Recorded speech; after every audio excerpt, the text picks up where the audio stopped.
There's one thing I want you to do for me. What? Come here. What? Win. Win. What are we waiting for? Take this!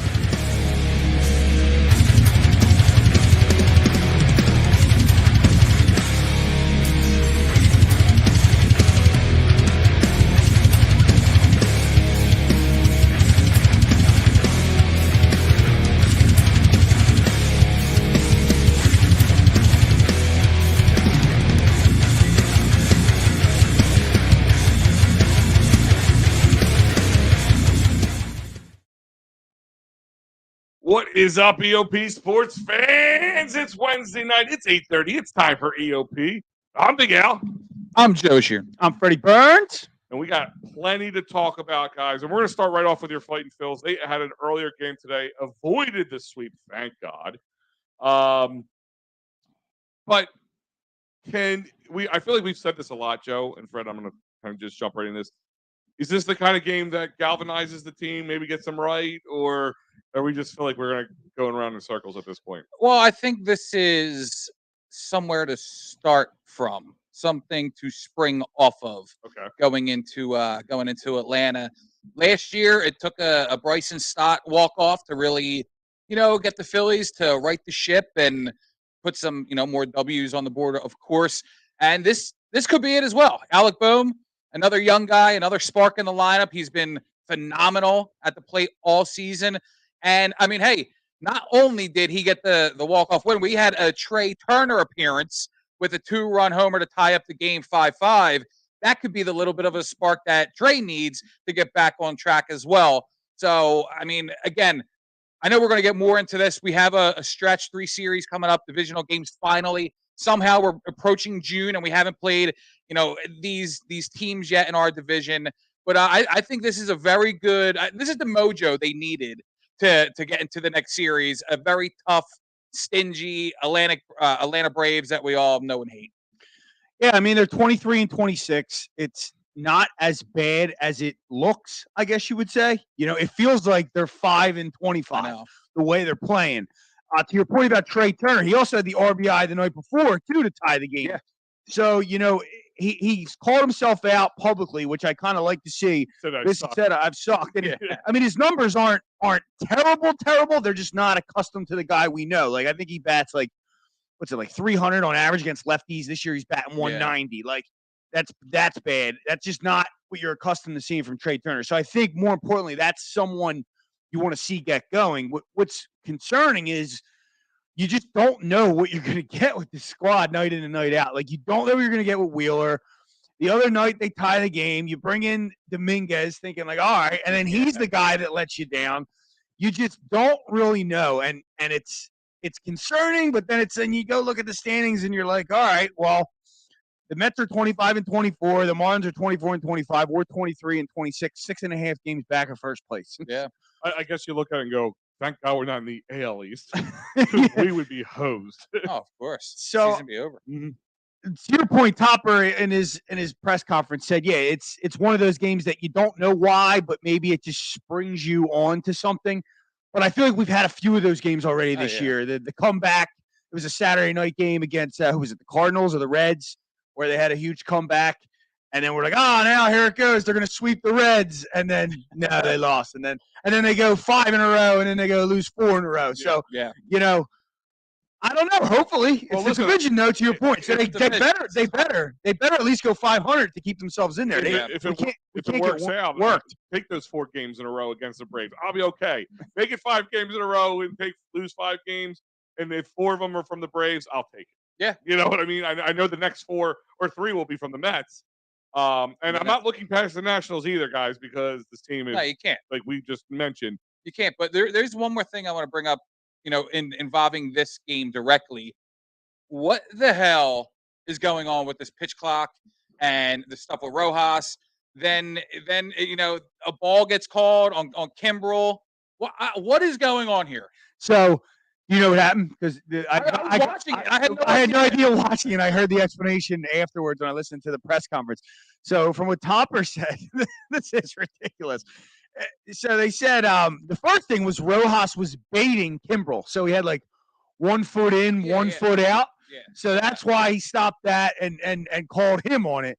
And then they tried to call the balk on Kimbrel, but then Thompson's like, he was out of the batter's box. How do you know if he's in the batter's box? We're in the 10th inning. The batter's box is gone. They don't repaint the lines. So how does Kimbrel know that? And I think like these umpires, I like the pitch clock. The games faster are better. I feel like I watch more, I get through more. But I feel like even when you're at the game though, I haven't been to a game. Okay. So that's probably would be an issue. I don't know, because if I'm going with a 4-year-old and my 8-year-old, maybe I do like it.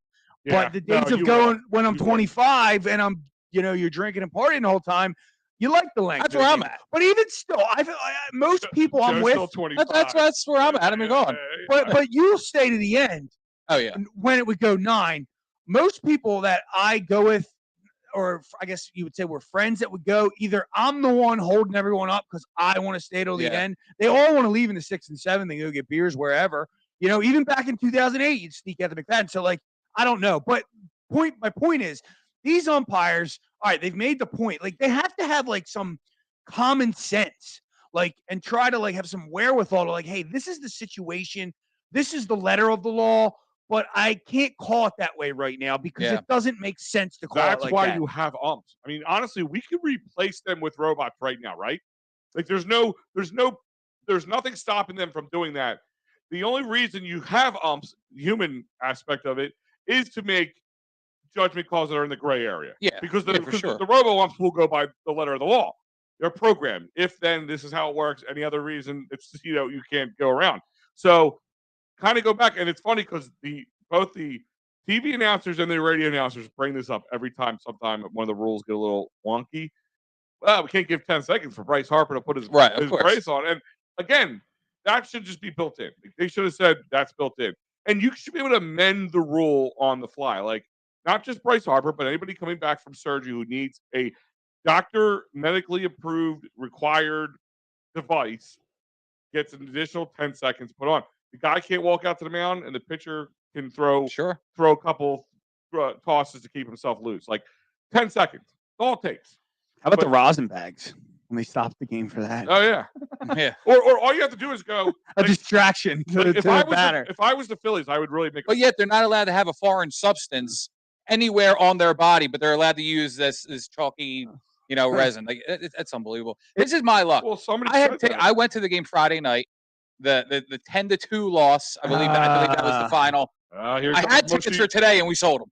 That's my luck. I saw the clunker Friday night, and the game I didn't go to today was a walk-off. Everybody, welcome in Joey Mush. Oh, you have no freaking idea. You have no idea. I was going to wait for this to later in the real quick.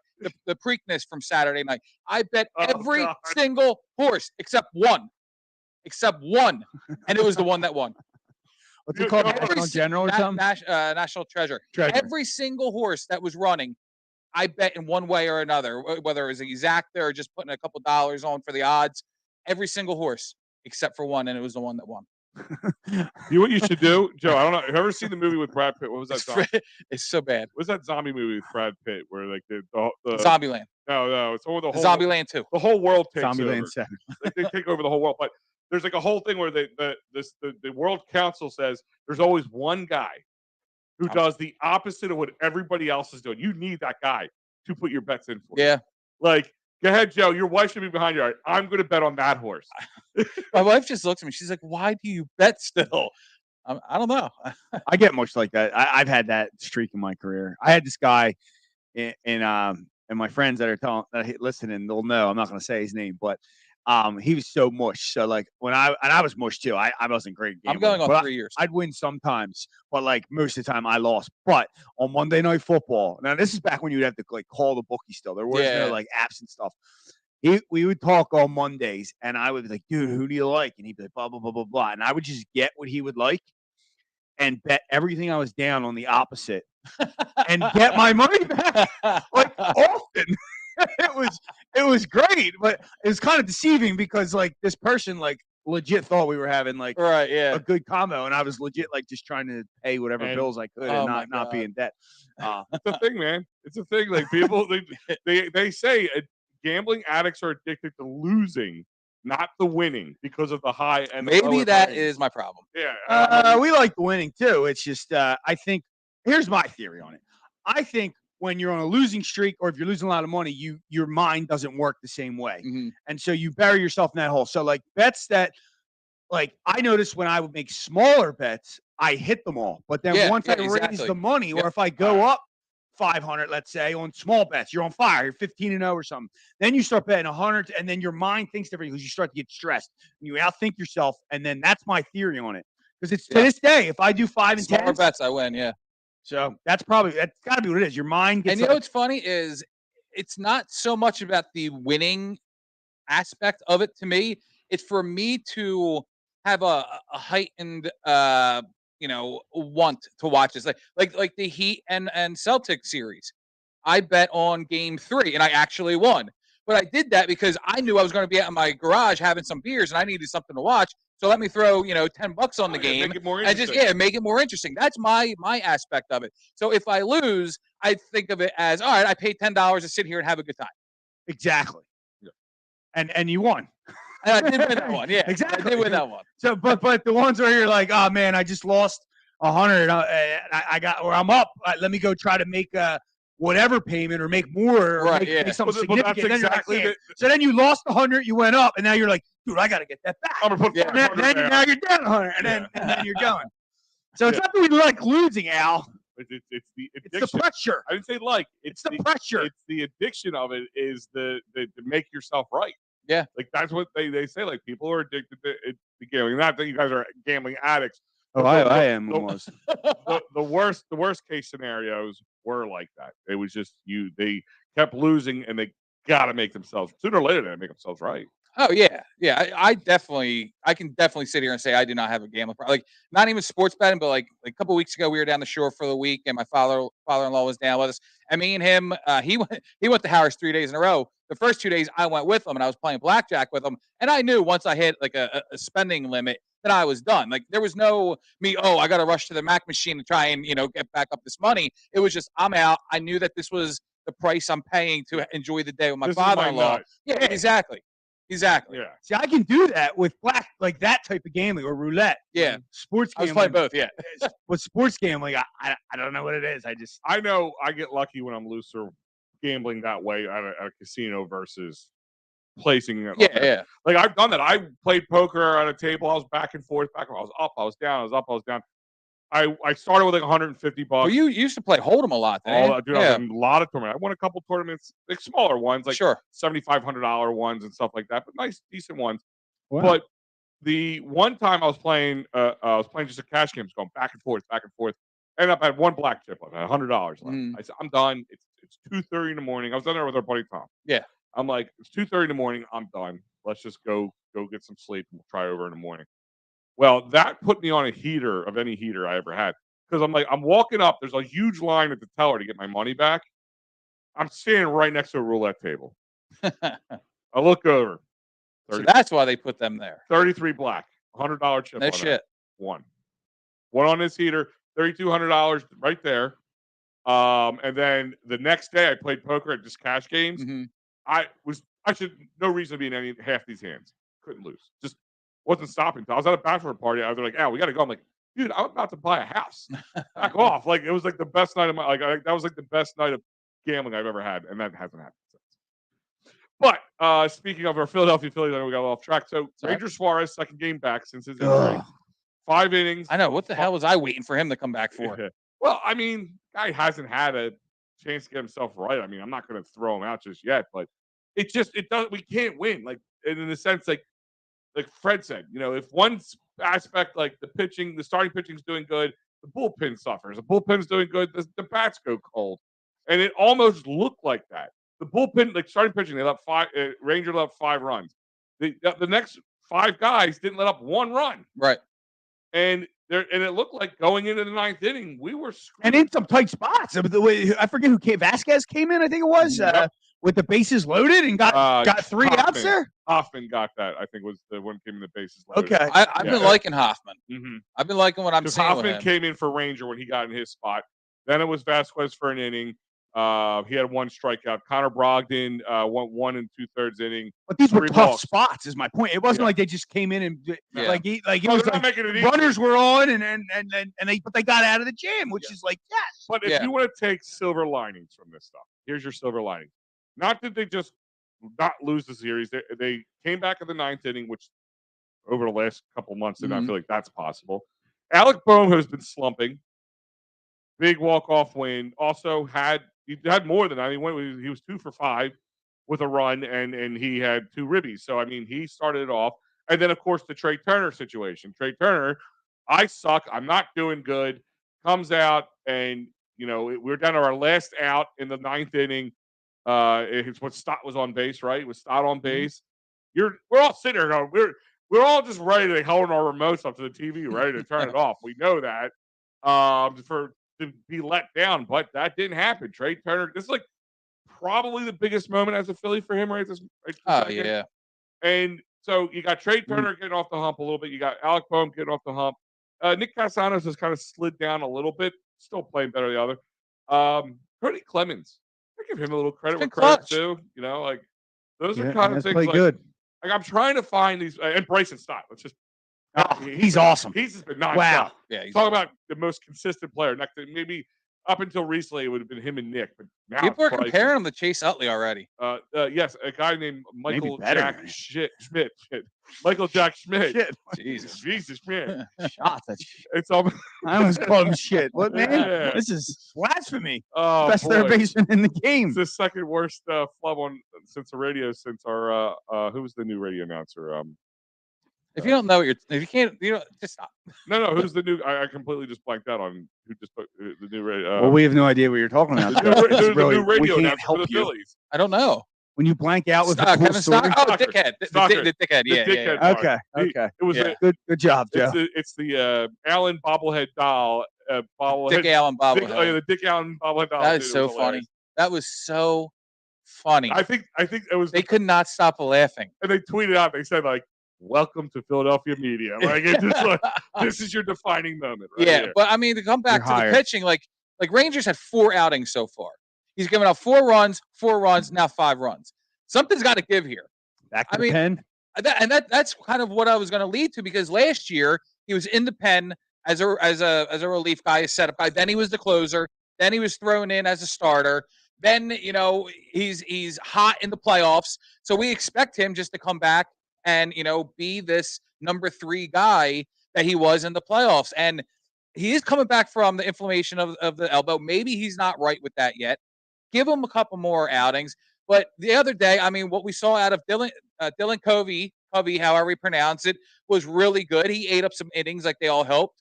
I don't understand the whole opening with Matt Strom. Matt Strom has, what's he have, a 4-3 record, 5-3 record? Like he was a starter the night before too. Yeah, he was a starting pitcher in the beginning of the season. Why are they having him as an opener? If you're going to start him, just start him. Because they signed him to be a reliever. Well, I Injuries understand that. put him But in that spot. if you already know that Dylan Covey is going to get his debut in pinstripes, why is he only getting I want to say a relief appearance? Like why throw Strom out there if Covey is coming in? Because a majority of the time the relief is based on situational batters. So if you already have a designated pitcher that's going to pitch for sure, why are you throwing an opener in there?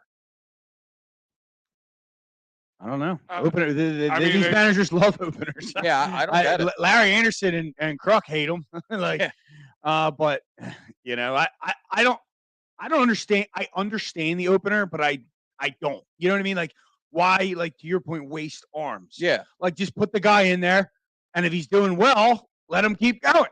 And then if it's exacerbating, then pull him. Right. And if you needed Strom in the bullpen for later in that game, he is available. Exactly. I agree with you. That's what I'm saying. Like. Or just go with Strom, and then then if he gets struggles, then pull him and put the next guy in. I think for all we know, Strom could go 5 and have a shutout that day. You can't determine what the opener's going to do. Absolutely. And if the opener gets shelled in hitting 1 and you want to take him out, then call him an opener if you want. But he just sucked, and you had to take him out of the game.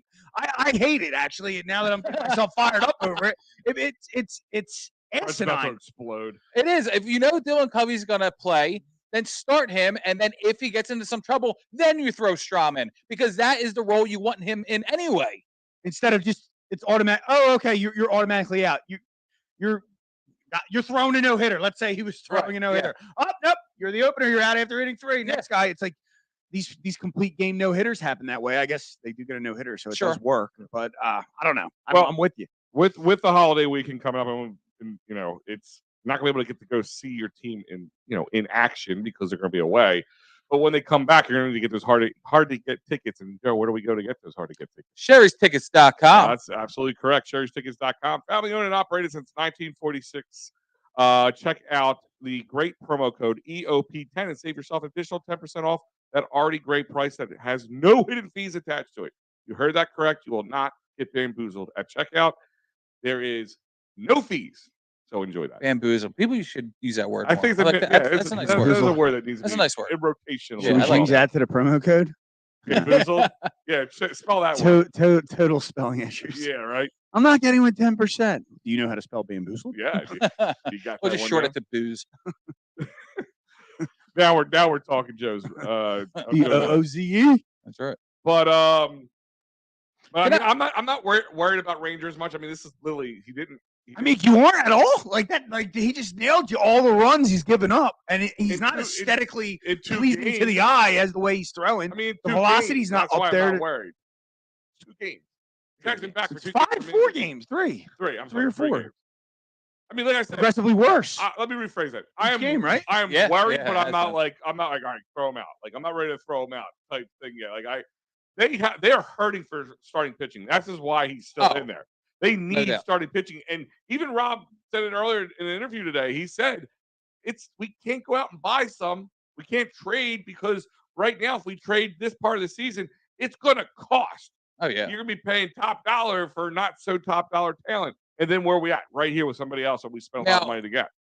Dom's going to be looking around in the league, around the All-Star break and the trade deadline. You know that they're going to be looking for arms. There's no way they should be looking for a bat, right?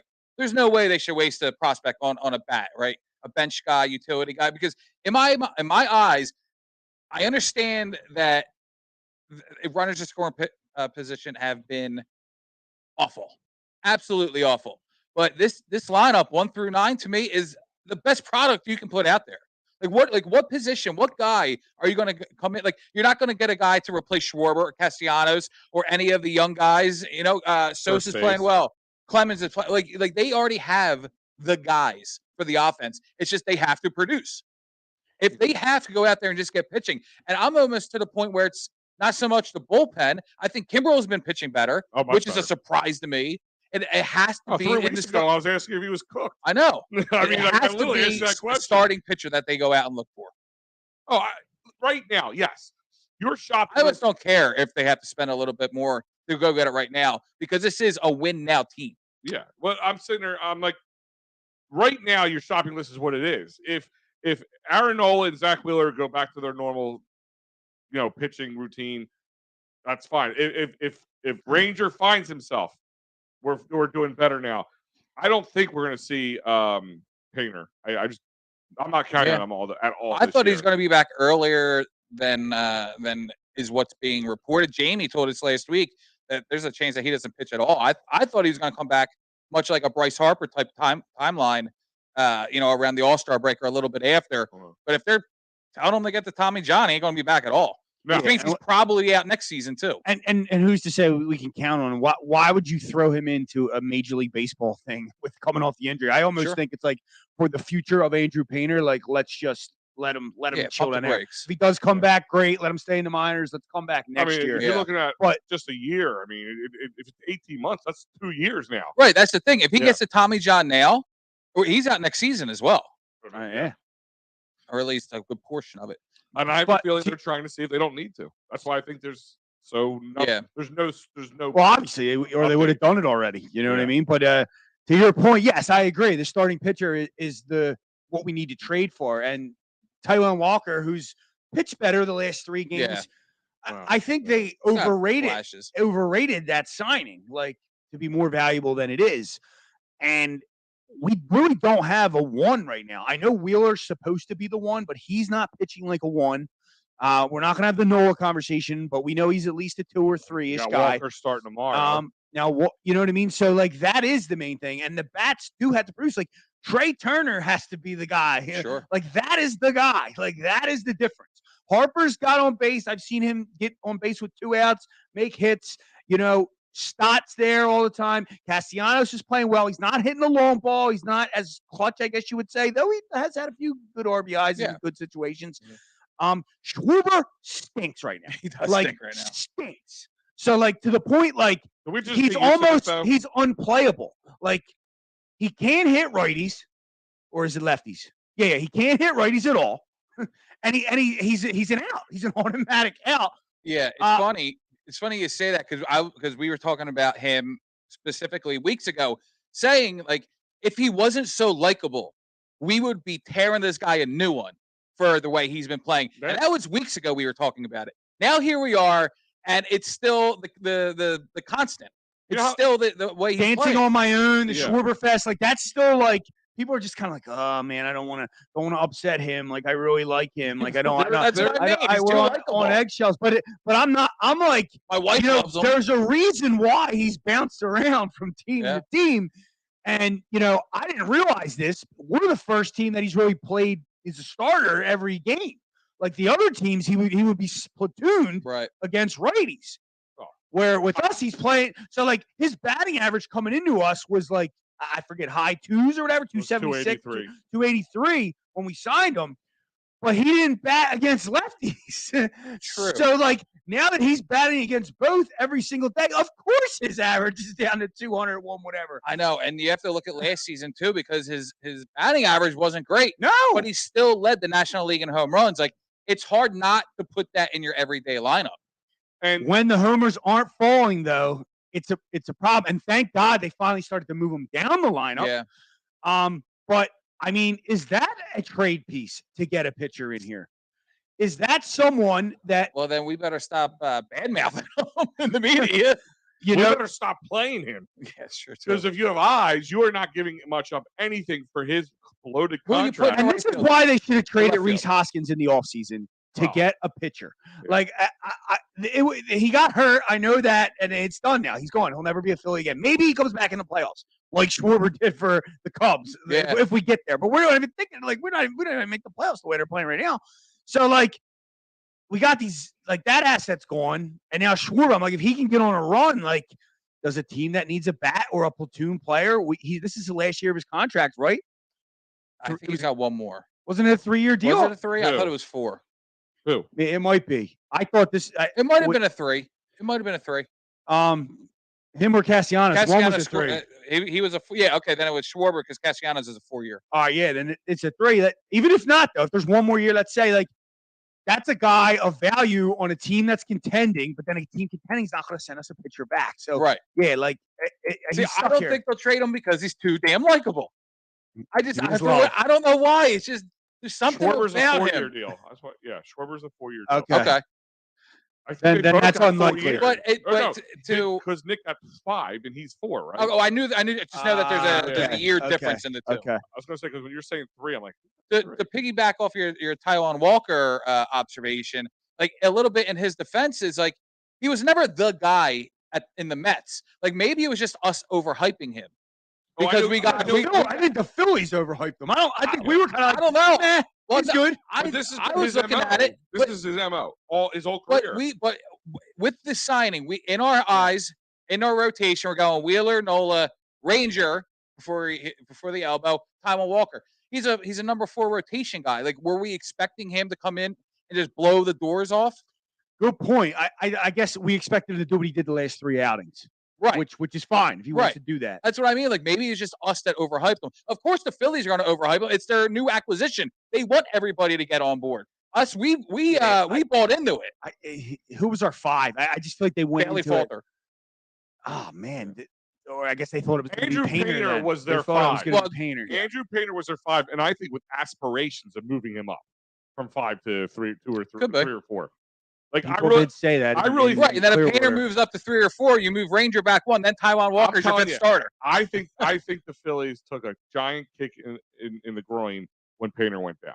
I think they had high aspirations for him. He didn't make Like, it you're out of Nola's the first replacement. his first spring training game. He pitched what 2-3 innings. Yeah. And then he bounced because he said his elbow hurt. Yeah.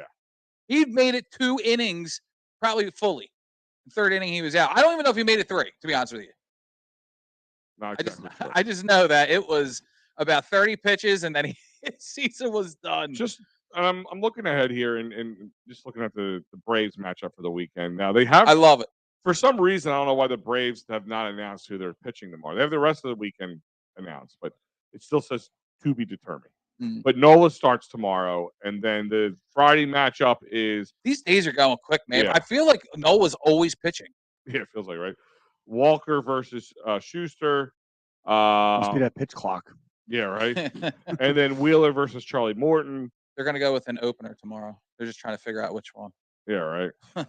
And Strider and the Phillies haven't announced who they have because we don't know. We have no idea. Yeah, exactly. So that's what you're looking Throw Dylan Covey in there. I don't know. I mean, he pitched pretty well yesterday. Maybe, like we talk about this all the time, maybe a player just needs to change the scenery. Oh, that happens to a lot of who people. knows? Oh, absolutely. It's got to be the bats.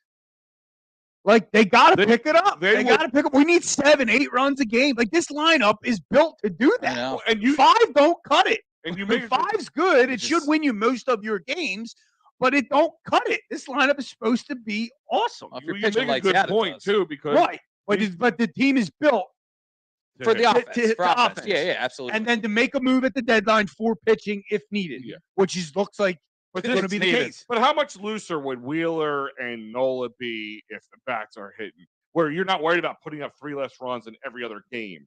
I don't You know what I Nola, mean? dude. Nola gives up run leads all the time. You spot him 5 in the opener, Yeah. and he does that all the time. Maybe Wheeler.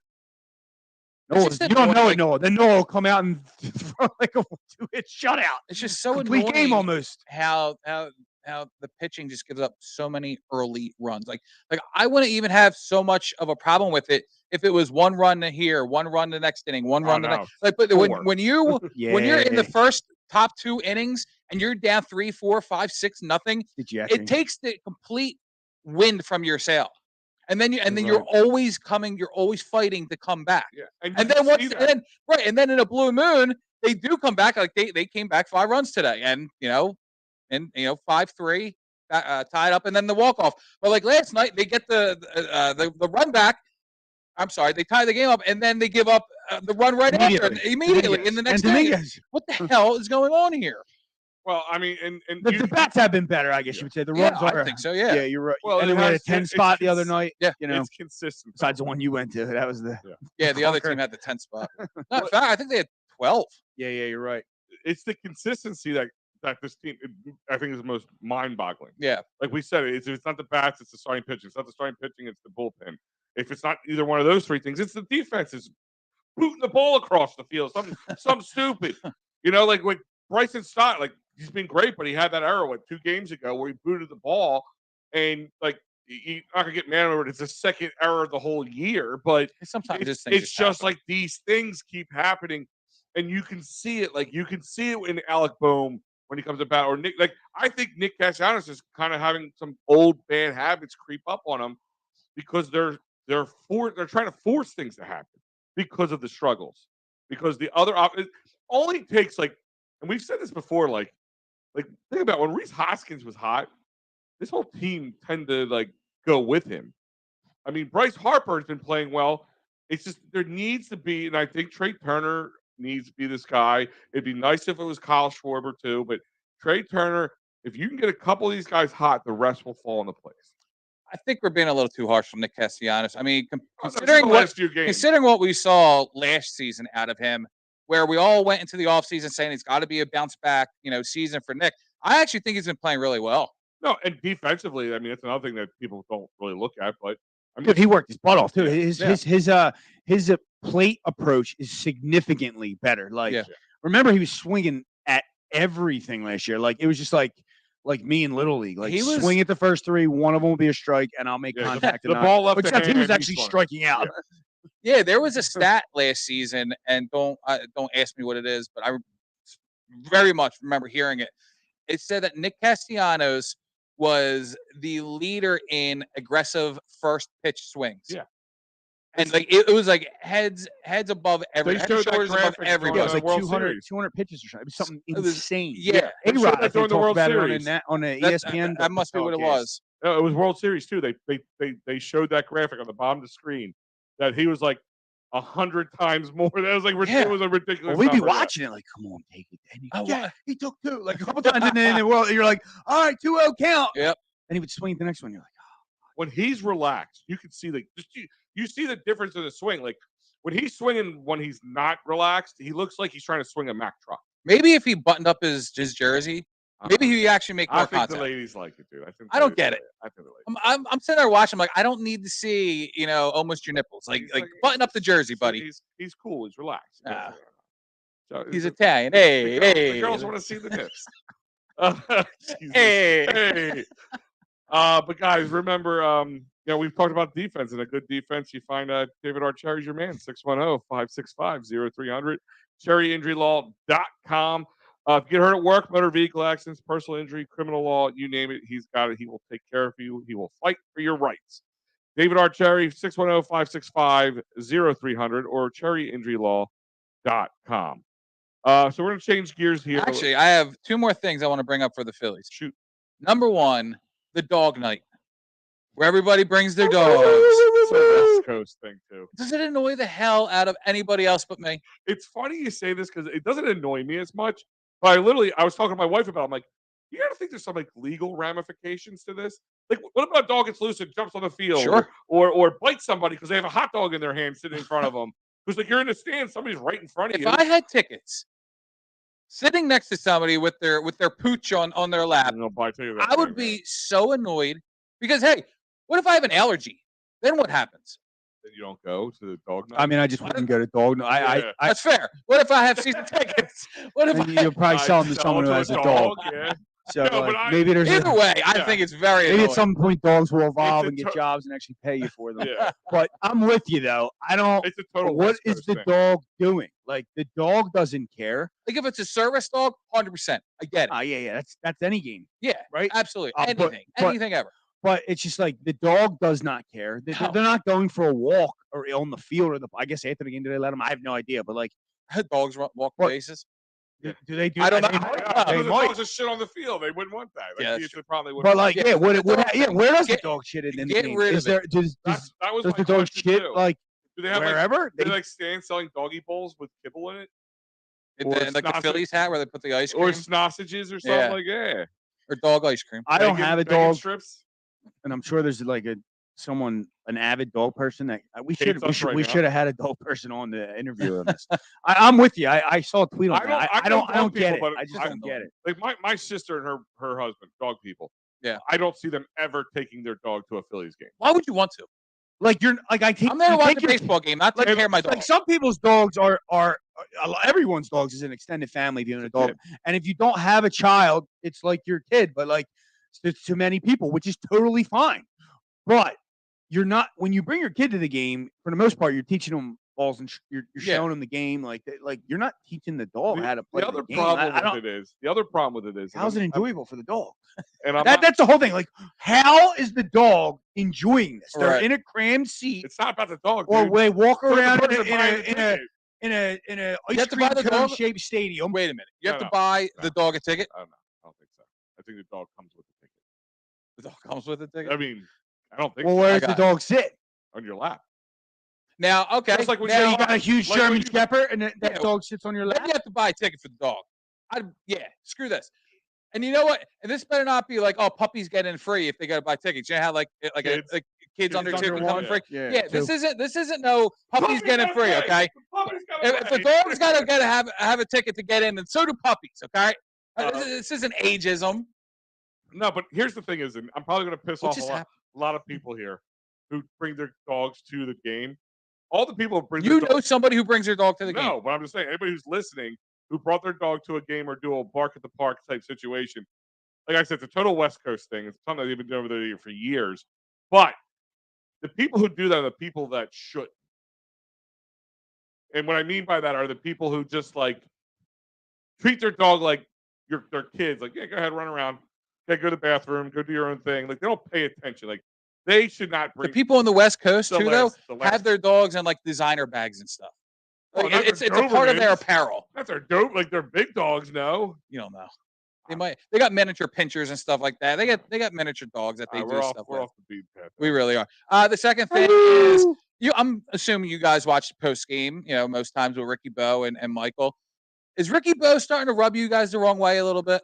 That whole post game's rubbed me the wrong way since last year. Okay. Like before, and Barkan too. Like they're purposely trying to create controversy. Yeah. Every single fire Thompson. Like, come on, dude. We just fired Girardi. Like, it's a whole new year. Nobody will take a job if we fire Rob Thompson right now. Exactly, but it shouldn't even be a talking point.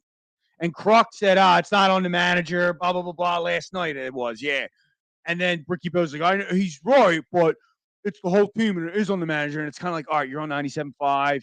You have to do that to the callers. I get it, but like, stop. Like, I listen to Ricky Bo from his baseball IQ, his X's and O's. It's not X's and O's, but that type of mentality, like how he knows the game, how he knows different stuff, not like calling people out and trying to create. I like Ricky. Listen, I like that he gets heated when the team's not doing well. Sometimes it's forced. Well, that's what I'm saying. I'm talking like now when he's like, this is outlandish. Not like when he's like, this team is like we feel. This team is frustrating to watch. Like that, I like. I like when he shows you. He shows you different grips, and you can see why the guy's fastball's not going in for a strike. That's what I want to see. I do agree with you guys wholeheartedly. Plate approaches. Well, he has become a radio announcer. The reason I bring this up is because last night he had a quote of, he doesn't like when people say all you have to do is get there, talking about the playoffs, yeah. a wild card, the third wild card spot, whatever. What the hell happened last year? All they had to do was get there, and then they went to Game 6 of the World Series. Joe, I didn't hear that quote. That was my immediate thought, what you just said. Like, what happened last year, moron? Right, and exactly. What playoffs did you go into? And what World Series did you ever make it to? Like, get out of here, Ricky Bo. You know what else it does? You weren't even that good, dude. Like, come on. Like you were okay starter one year. I think he made the All-Stars once then he went to closer. Yeah. I mean, I liked him. Cool name, Ricky Botalco, nice baseball name, has fire. Yeah. I heard that quote and I was like beside myself. I'm like, did he not watch? Did he not do post game during? It gave him more employment. The Nationals did it 2 years ago. They were the worst team for the first. It happens all the time. The Braves, like stop like that. See, that's the asinine stuff that he's been saying and stays. That like a fan though will listen to that, and maybe they're not like nuts. Like we're idiots about it and know all that stuff, and they shouldn't know. They're just watching the Phillies. They want to go to bed. Like they're not, but they hear something like that. And they take that as gospel. Right. And then it's like, no, that ain't gospel. That's actually nonsense. Well, you think it's – and then all of a sudden you got people going to work and everyone's like, we should fire the manager. Adam Phillies may probably get rid of that manager. And then it's like, no. I got into this argument with somebody like about firing Rob. Rob Thompson's not the right guy for the job. Should have never had it. I'm like, stop. Just stop right there. I mean, my thing is like, hypothetically, let's just say this. They fire Joe Girardi. They bring in Rob. They find lightning in the bottle. They're able to push it all the way to the World Series. What more does a man have to do to deserve a job the next year? Oh, of course. That's my number one thing. Number two, you can't fire a guy every year. I would love to go to these people's job. You made my hoagie wrong. Get out. Right. You're done. I don't want to deal with you anymore. Just get out. Like people are just so it's either we let people get away with murder, Kyle Schwarber, or we're ready to fire squad people instantaneously. You know what? Rob Thompson, he didn't write his lineup card very clearly. We should probably fire him. Like who's gonna want to manage the Phillies if you're gonna there's probably the next year you're gonna not have a job. Like who's gonna want to do that? My point is the man took a team that was struggling. Joe Girardi had Bryce Harper for 3 years. And talk about tripping at the finish line. Like not like doing like what we're going to talk about with the Sixers, like Doc Rivers. They didn't at least get to the playoffs. He just kept tripping at the finish line. And you had one of the best players in baseball. And they kept adding things to it, and he couldn't get it done. And as soon as Rob Thompson comes in, it's not, you can get the first couple weeks or a month okay, this team's rejuvenated. They feel bad. Nobody gave a crap on that team about Joe Girardi getting fired. No. And you can tell how they said it. They said, well, it really stinks seeing the skip, but we're going to move on. Like, if Joe Girardi was their man, they'd be like, we love Rob, but, Joe's my guy. Like, that's what they would say. So the whole firing Rob Thompson thing, guys, get off it. It's not gonna happen. They're talking about it on the radio today, too. It's crazy. Clickbait, dude. It's radio clickbait. That's what it is. Yeah, but it and then it starts to become a real thing. Like, let's use Ben Simmons as an example. And I know he ended up being a fraud, but like there was a point where he was a great defender, good player, and then it slowly started to become a real thing. And then now all of a sudden this pressure's on these guys that is unnecessary at the time. Now, it ended up being rightfully so for him, but like they wanted to trade Embiid 3 years ago at one point. People start saying this stuff, and it's bullcrap. And even though you're right, Al, with what your point is, my point, like what you said about Ricky Bowe, people think it's gospel, and it's like the expert is saying it, but it's not. It's wrong. 100%. Kind of like politics. Don't get me started, Brad. Oh man, Christ. Water went that had bones in it. I don't think I've ever heard that. Don't get me started, Fred. Your water had bones in it. I didn't hear that until after either. That was something my mom would say when you choke on water. What do you have, bones in that water? In your water? But yeah, like, listen, that's what they're going to do. They're always going to have the clickbait crap, and I think it is pouring over into Ricky Bowe. Like when he's doing his post game, like he doesn't know how to change it. And I get it; you have to have stuff to talk about. But Fred's absolutely right. They were interviewing Rob Thompson on WIP this morning, and I believe it was Joe DeCamera who said to him, "I know, it's probably not going to happen or anything, but people are talking about you're not the right guy for the job, or do you feel the heat? Do you feel people kind of like breathing down your neck?" And he's like, "We're not, the typical. We're not worried. I'm not worried about that. My job's my job until it's not my job." Mm-hmm. But it's just like, what kind of dumb question is that? Yeah, he hears the booze. I'm a little annoyed of you telling me that he even asked him that question. Yeah, it's to me that sounds very unprofessional. That's the camera trying to get viewership. It's not even just unprofessional to the point; it's just asinine. What do you think he's going to say? Well, the Dombrowski and Middleton, all them came to my office today and said if I don't win in the next 5 games, they're going to fire me. Right. Yeah. And even if they did that, he wouldn't say it. I mean, it's asinine. But let's change gears because we're not angry enough. Let's talk about the 76ers. Fred, you came up with an idea, so I'll let you take the lead on this segment. I had 2 ideas. Which one we roll with? Dealer's choice, bro. So, all right, we're doing both. So let's go with. We'll start with the top. What do we say? Top 3 guys. So I haven't been on this show since the Sixers lost. I'm not going to go on the whole my reaction, but I just want to give it an idea of where I'm at, so you guys know where I'm coming from. Watching that Game 7 was so disturbing for me and so unexpected the way they played. Specifically, unexpected. Harden and Embiid. I don't even really blame Doc as much for that game, to be honest with you. Not that he was good enough to out-coach and wake them up, but those two just stunned me. So after that game, I opened my mind open to the idea of trading Joel Embiid. I'm not saying that's the right move, but I'm entertaining that idea depending on the coach you bring in, what you want to do, if Harden comes back, if he doesn't come back, all that jazz. So my thought was, we have no way of knowing what would be a realistic trade, but there are realistic trades where you could swap Embiid for a star player and bring him back. And who right now, because most people would say, let's start the process over again, trade him, get a ton of picks, build around Maxey, and get him pieces and lose, which probably is a scenario that's not going to happen. But the only other way you would trade him is if you brought a player back. So we're listed our top 3 guys that you would actually do that with. And I guess you go for. You want me to go first? You're saying? Sure, take the lead. All right. So number 1. Are we going 3-1 or do it? Yeah. 3. We could do 3-1 then. Okay. We'll do it that way. I'll just be honest. I did not do like my top 3 in like an order. I did it based on my reasonings behind it. Like one, I'll say like I picked one for now into the future versus a couple I picked for it's a win now thing. Well, just think of who you would want the least. and then the second least, and then the most. I have an idea, but I'm just saying, like, I kind of. It's a very easy way to get around. No, but I'm just saying, like, it's not all based on number one. Keep going. I got you. That's right. So, number 3 for me, who I would trade Joel Embiid straight up for right now, is Jason Tatum. That is a plausible trade too, considering that the Celtics are going to split one of the two, likely, or they're talking about it. They would then have a center with Jaylen Brown, which would work for them. It's never going to happen because it's in division, likely, but that is a player that I would actually do it for. Remember when we did this with Ben Simmons, and I'm like, I love the idea of trading him, but the only one I'm going to take is Dame Lillard. Like these are guys that I would actually do it for. So Tatum would be number 3 on my. These actually are the only 3, actually. Yeah. Jason Tatum.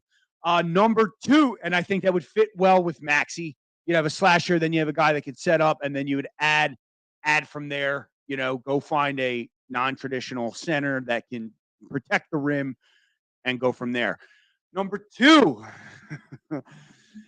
is Nikola Jokic. Wow. I think Embiid deserved to be the MVP this year based on regular season play. Yep. Nikola Jokic is a great player. I've always said that. And I actually think Embiid deserved it in the regular season last year. Maybe the first year would have been to Jokic.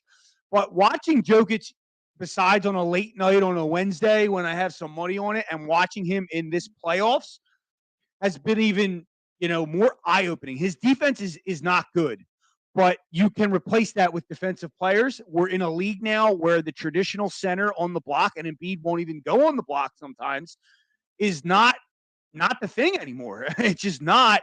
So, but Nikola Jokic is a center that plays it way different. He's an offensive guy, can handle the ball way better than Embiid, finds players left and right. Not that Embiid can't, but Embiid does not have the handle. So if you swap the two out, I don't think the Nuggets would do it, but that is a guy I would do, and I think you could build around better that way because now you have a center that can essentially play point guard at times as well.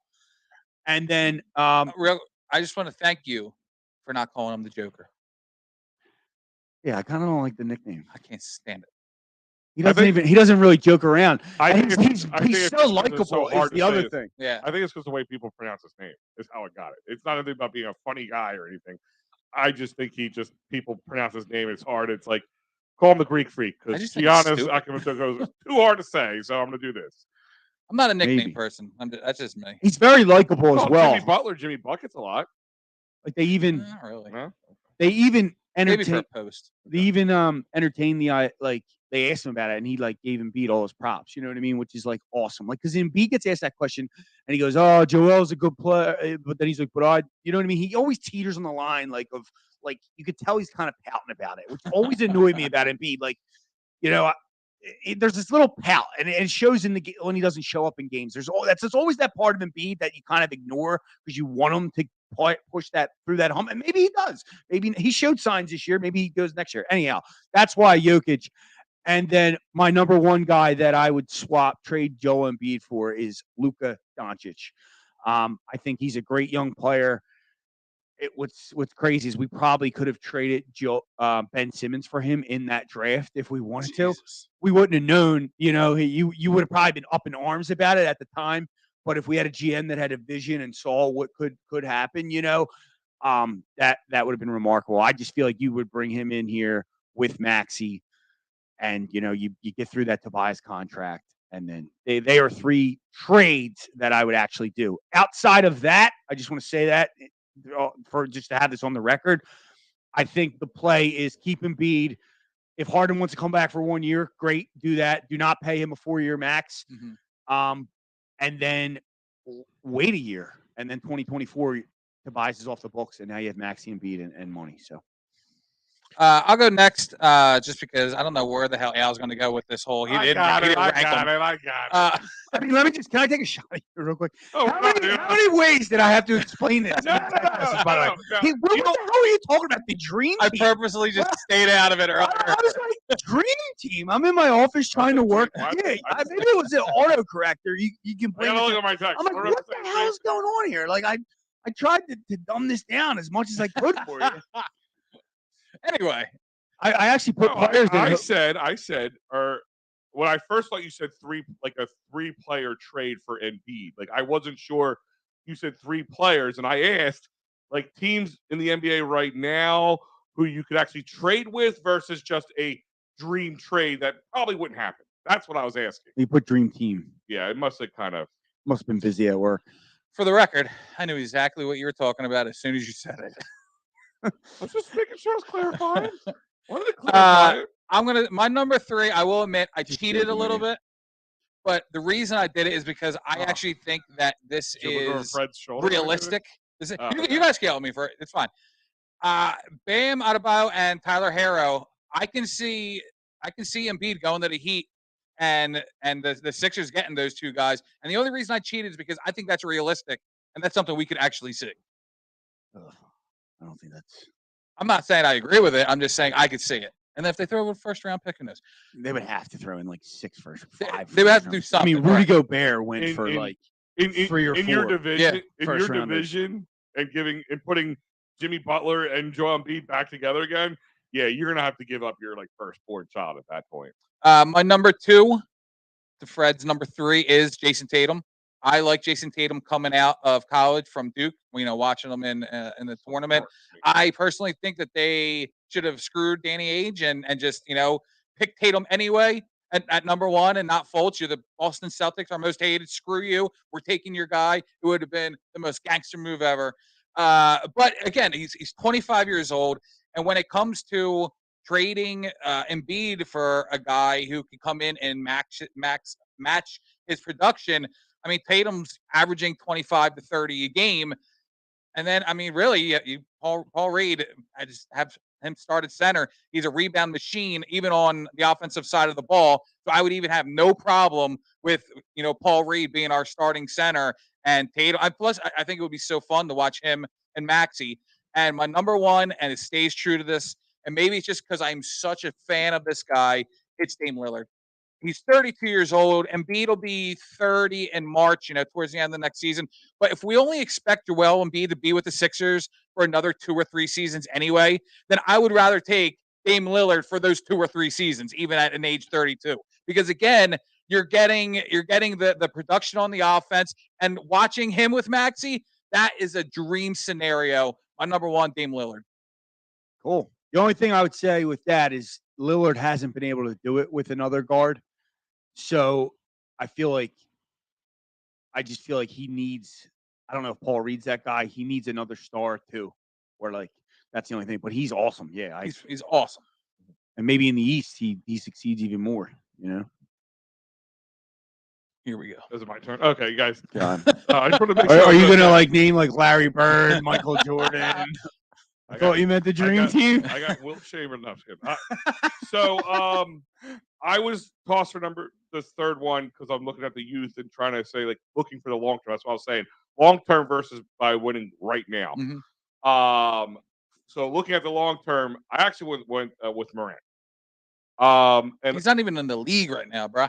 I like that. That was Sunday when the loss happened, and I had a couple in me. I was tweeting like Ja for Joe right now. I was so pissed off, Ja for Joe. And it was a I would do it. It was a tight window with Luka, and because they're both young, they're both point guards. Which let's be honest, the NBA is a point guard driven league. So, but I went with Ja just because I don't know why. I just like him just a little bit better. But it's the off the court dumb ass crap that really gets us. But I'm hoping at 23 years old. That's why he's not on my list. Yeah, I hope it's at 23 years old they can work through that. But does the Sixers organization have anybody in there to do that? That's a different story on top of Philly loves second chances. Yeah. So, but I do like Josh. So he's my number 3, and I would be looking more towards the future.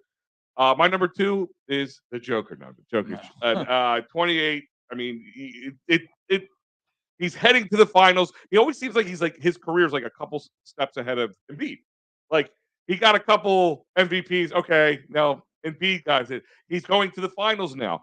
And the other reason I chose him at number 2 because it goes along with my number 1 is, and I don't know if I picked this one because I'm just still bitter, and I'm talking about winning right this second. It's Jimmy Butler. It's the killer instinct inside Jimmy Butler that doesn't stop. That guy rolled his ankle in the middle of. First of all, you got to go through the whole play-in round. Rolled his ankle, still playing, still leading this team, beating on a team that at one point we could beat on another team that made us look silly. Like he's heading right to the finals again to take on Jokic. But I don't know if part of me wants it because I'm still bitter about that technically he's not heading to the finals yet. Yeah, well, most likely. I'm putting it in most likely. But I'm also looking at this. I sat down and I looked at I have a graph here with Jimmy, Embiid, Jokic, Tatum, and Curry. Okay. All the points per game, rebounds per game, assists per game, percentages, all that stuff. Jokic has more than all those other guys. Now, granted, him and Embiid have played 10 games difference from it. He was 63 games in the playoffs versus Embiid's 53. Tatum's at 91. Butler's 111 playoff games. This is not including any play-in games. Mm-hmm. And 147 for Curry. Now, Curry, the only reason I probably would say no is like 35 years old. He'll be 36 by the time the next season rolls around. Do you take a chance on him? Nah. I can see you thinking about it, but I probably would say no to that answer unless there's more to come with it. But it's this killer instinct. So Butler and Tatum and Jokic, all those guys, points per game. Let's just look at that number. It's staggeringly different. Okay, Jokic has the most points per game in any playoff at 27.3, and Embiid's at 24, and that's because he's had some good games. What's staggering though is in the regular season, Joel Embiid, as far as like clutch points goes, was well above Jokic. But then when the playoffs came to play, he's a better shooter. Yeah. But Embiid was ahead of him. I'm saying. No, that's what I think. Embiid's a better shooter than. But not in the clutch. Can shoot. I'm not taking. Yeah, you know what? You're right. The mid-range game, you're right. But then in the playoffs, it disappears. But that's my point. It's the clutch. It's that killer. That's why I put Jimmy Butler at my top. Because if I'm looking to win next year, I think Jimmy Butler gives me the best out of all this because he can lead the team. Because I don't know if Jokic could come in and lead whatever's left of this team. With this type of scenario, is James Harden on this team now? Is Joel and James gone at this point? So I think there's a real possibility of it happening. But I'm just saying, in these scenarios, if I had to pick somebody who would be a stone cold leader, who could play through adversity, who could come up in the clutch, out of those three guys I gave you, Jimmy Butler is my number one at this moment in time. Except, I think we as Sixers fans, the only thing about Butler, who I love, and I would love him here with Embiid, we have a little bit of a revisionist history. We don't remember that Jimmy Butler did not show up in the big games against the Raptors. He was, what do you have, 15 points, had the shot clock violation at the end of that game. I think people call him a locker room cancer. Yeah, like they're and I think we did. Well, we did. We did. We just agreed with him. We agreed with what he was saying, but well, my point is, I if I would have known that, Ben and Brett Brown were one of the catalysts that didn't really want him here, I'd be like, screw you guys at the time. And you know how much of a Ben guy I was. Yeah. But I'd be like, what? That shows your colors right now. You're not tough enough to go. But he's had his issues everywhere he's gone.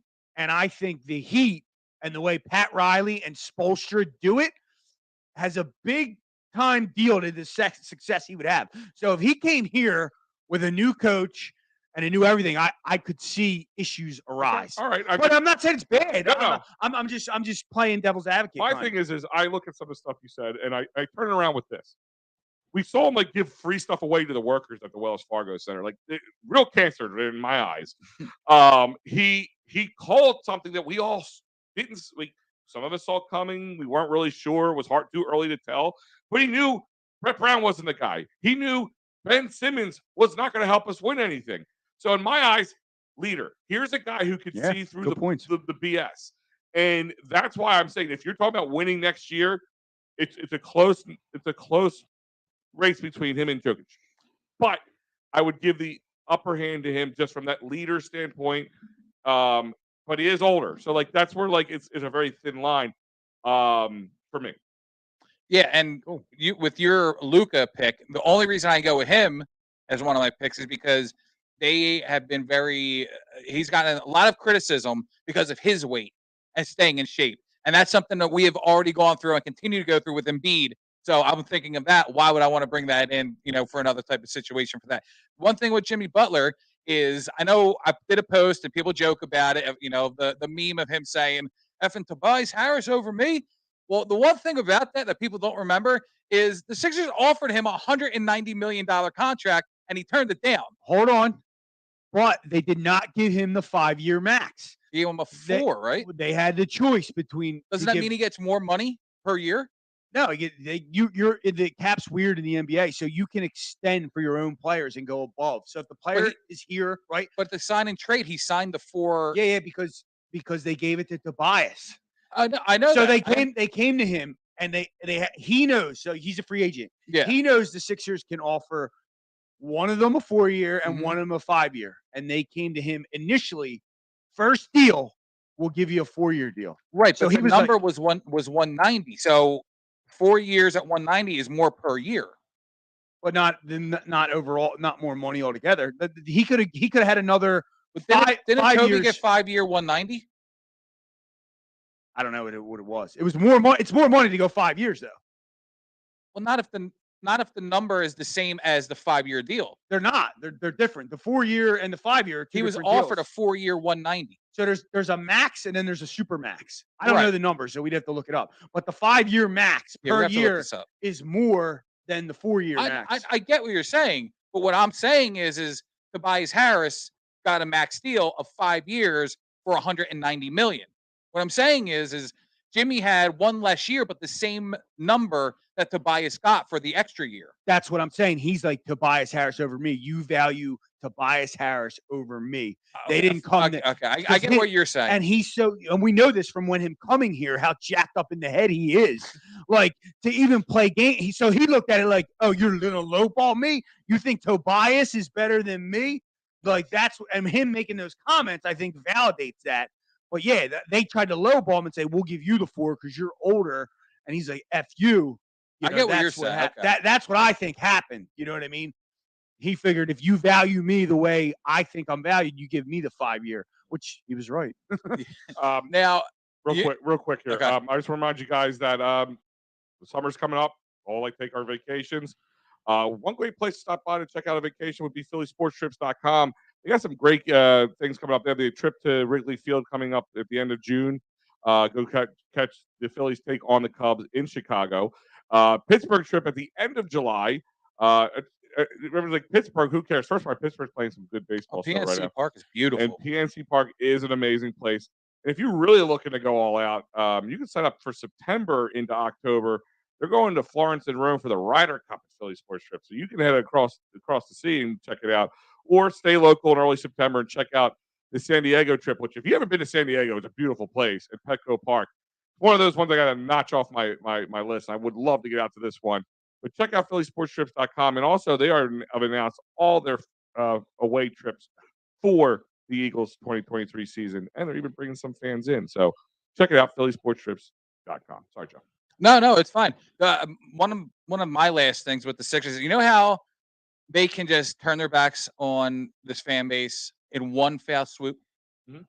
Trade Embiid and sign Harden for 4 years. That is going to be such a Daryl Morey thing. Oh my God. And now this segues into the coaches. I think this is a riot in the making, show. Like, yeah, I don't think he can do that. I think he loves Embiid. I don't know if people are offering. Like they go and play basketball together and play like tennis and shit together. Does James Harden? I was going to say, does James Harden want to play in Philly with that? Let me ask you this question, and before we move, because I was we'll go into the Harden thing. If he's willing to go to Houston because of the money, yeah, he'll be willing to stay here for the money, whether Embiid's here or not. So, Mike, that's my question. James Harden, in your heart of hearts, same contract, same amount of money, Houston, Philly. Where does he go? Houston, 100%. Better strip clubs and no taxes. It is a tax break for them. I know that's a big thing. I think Philly, depending on what the other moves Houston has in store. I think this is a complete contract play. Like Moore's like, dude, we can't give you the max. Like, and he's like, well, I have someone that will. You don't hear any other team that's going to give him the max. No. Then you heard like a rumor that like there is a market for a max contract for him. Like dude. I mean, does he put asses in the seats though? Is it a marketing ploy for these owners to get In a James Houston? Harden anywhere. Like, No, I'm just saying, Houston. if anybody has, It'd be like Iverson returning. okay, yeah, but if for us. anybody has an interest in a max deal for James Harden, is it looked at as a basketball move to better your team, or is it looked at a better strategic move to get ticket sales, knowing that you have a marquee guy? I don't think other fan bases are like energized by James Harden. It has to be James Harden and We're not someone. even energized by James Harden. Why would I was very upset with the Game 7, just the fact that he was like couldn't dribble and was the worst game I ever turnovers. watched. But like early on, he like had that the steal early on. Like he was engaged. It just was killing me. And I wonder if like these players just health wise aren't ready to play. Like it's just so weird. But that's a rabbit hole I don't want to go down. But like I would bring him back for the 35 because we need a point guard to run the offense. Like, and I would bring him back for a lower, if it's a 3-year contract on a lower deal. Like, my concern is the like freedom to play the game I want to play it the way. Like, I don't want ISO ball Harden. Right. Like, I don't want that bull crap. That's what the James Harden. I hate it. The guy I did not want to trade Ben Simmons for before Ben forced his way out. Remember, he was on the way out that year before the deal was done. Yeah. And then the Rockets said, no, we're sending him to Brooklyn. Like, I hate that James Harden. That's what I loved was the Harden I'd never seen before.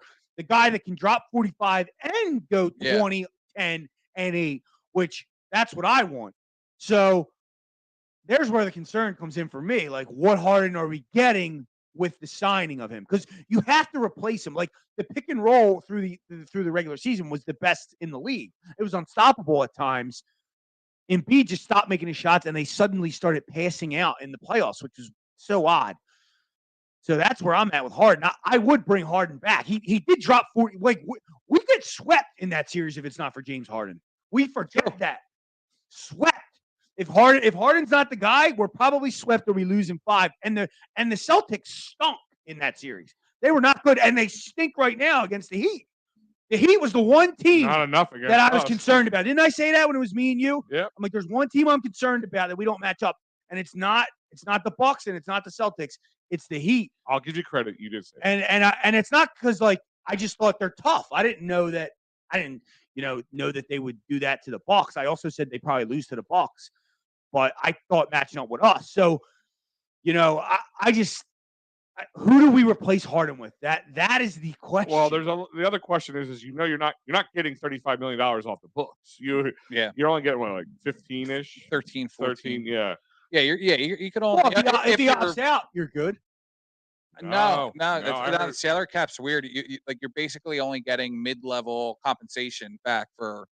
It is weird, but I actually really like the free agency group. Like Fred, I'm just not saying this guy would per se replace James Harden, production wise. I'm just saying, guys, I would be interested in bringing like D'Angelo Russell. I would bring D'Angelo Russell in here. Fred VanVleet, I would bring him in here. Lonnie Walker, a Reading kid who was playing well for the Lakers in the playoffs. I would bring him here. I think I totally understand that. I'm not doing a 3-year deal, 3 or 4 year deal. I could see the player option and extend it for a year. I'm not going more than 2 years. I don't even care what the number is for the 2 years. I'm just not going over it. One of my biggest things with James Harden, and maybe I'm just being objective because I'm thinking of the games where he was putting up a game 7, 9 points. Like the more importantly than the 9 points is he couldn't freaking dribble. Right. Like that's one of my insane, things. Wasn't it? Yes, that is one of my things. And when he is dribbling, he's holding it for 25 seconds of the clock, then passing up, and then you got to get off a quick shot. It's the pace of play that I did not like. When you see Maxey controlling the ball, D'Anthony Melton out there, these young guys, they are pushing it. They're pushing the tempo, and you're seeing them score with ease. They're being aggressive. They're driving through the lane. That is not the style of play we are getting with James Harden on the court. And maybe that is much to Doc as well. He wasn't making the adjustments for the pace to ramp up that way. But now Doc's gone. So we don't even know the type of James Harden we're going to get next season. I know what I'm getting from Tyrese Maxey. Not as a passer, though. Who do we have to run an offense? Maxey's a scorer. You're right. Well, so far, Maxey looks like Allen Iverson to me. better shooter, a little bit three. So but you're saying we need an Eric Snow? Iverson was ball dominant. Like those guys just stood there, similar to Harden, and he would just cross you and go. It wasn't, you know what I mean? Yeah. And Harden, to his credit, actually developed a spot up shot so you can at least hit it to him in the corner. He's just inconsistent. So, like with Maxey, who I love, I think you build around, but I think he's a two guard. I really just think he's a two guard that can handle the ball. And from the defensive end of it for Maxey, we got to remember that when we get to the playoffs, you got to play defense too. Sure. We have to find that. I am intrigued by the idea because there's been rumblings that Harden has his eyes on the Suns. I saw a little of that. Sign and trade for Chris Paul, who is a pain in the neck in the locker a little bit, like Jimmy Butler, I guess. But he's not afraid to yell, get in your face. He's annoying to some people, but he runs an offense. He'll run up and down the court. He'll play some D. He's not like an all-world defender, but no, he's pretty good. He's picked some pockets. I can see him getting the ball out. Would KD want to team back up with James Harden, though? I don't think he hated Harden. I think Harden was like, yo, Kyrie's whack. Like, he's not coming. Half the games he's not coming to, regardless if you agree or disagree with it. Right. Like, he's like, the coach, you guys, the Nash blew. Remember, Nash is the coach at this time. Yeah. Harden was probably like, yo, I think Morey orchestrated that trade. Morey, like Harden would have stayed there for the half year, but Morey was like putting the seeds in there, and then they probably reached out to Harden's manager. It was like, yo, are you guys even considering re-signing here? And he's like, probably not. And they're like, we better trade this guy then. Yeah. You know what I mean? Get something. So like he got his way out of there because he knew it was a mess, and he was right. But I think him and I think Harden went to the Nets good terms. I think Harden goes to the Nets because Houston didn't want to deal with Daryl Morey. That's number one, and I think that's what's going on right now. But he's saying leave the lead. Like he's saying that he leave because of Harden. No, I think it was more Kyrie. No, I think it's definitely Kyrie, and I think it was just the writing was on the wall. Ben Simmons is here. Wow, we got nothing with this guy. I think they just saw a sinking ship, and the rats got off the ship. I think the whole James Harden to Houston thing is Houston trying to help him max that out because they want to put the screws at Daryl Morey again. They're still bitter about the whole Daryl Morey situation. That's why we couldn't get Harden in the first place. And I think that's what they're trying to do right now.